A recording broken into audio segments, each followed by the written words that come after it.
لكل اللي عايز أو عايزة تخس ومش عايزة تتقيد بنظام غذائي معين. بقدم السعرات الحرارية لجميع أنواع الأكل والحلويات والمشروبات والمعجنات ومخبوزات الأفران والأكل البيتي، عشان انت اللي تعمل النظام الغذائي اللي يناسبك ويناسب احتياجاتك.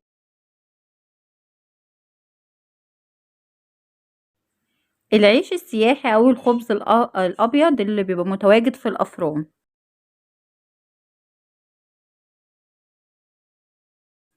تعالوا نتعرف مع بعض على السعرات الحرارية والقيمة الغذائية كمان.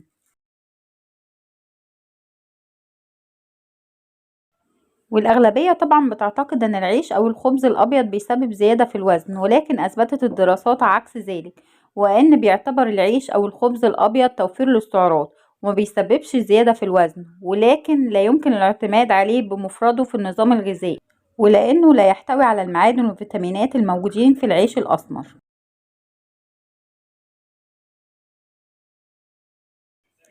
المعلومات الغذائية في العيش السياحي أو الخبز الأبيض ل100 جرام: السعرات الحرارية 266 سعر حراري، بروتين 7.6 جرام، كربوهيدرات 50.6 جرام، دهون 3.3 جرام.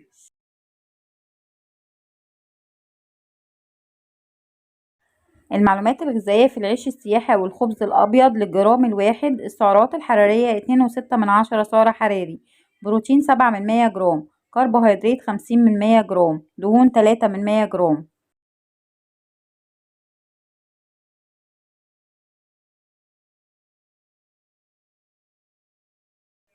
المعلومات الغذائية في العيش السياحي أو الخبز الأبيض لرغيف بوزن 50 جرام، زي ما شفنا في الفيديو السابق: السعرات الحرارية 133 سعر حراري، بروتين 3.8 جرام، كربوهيدرات 25.3 جرام، دهون 1.6 جرام.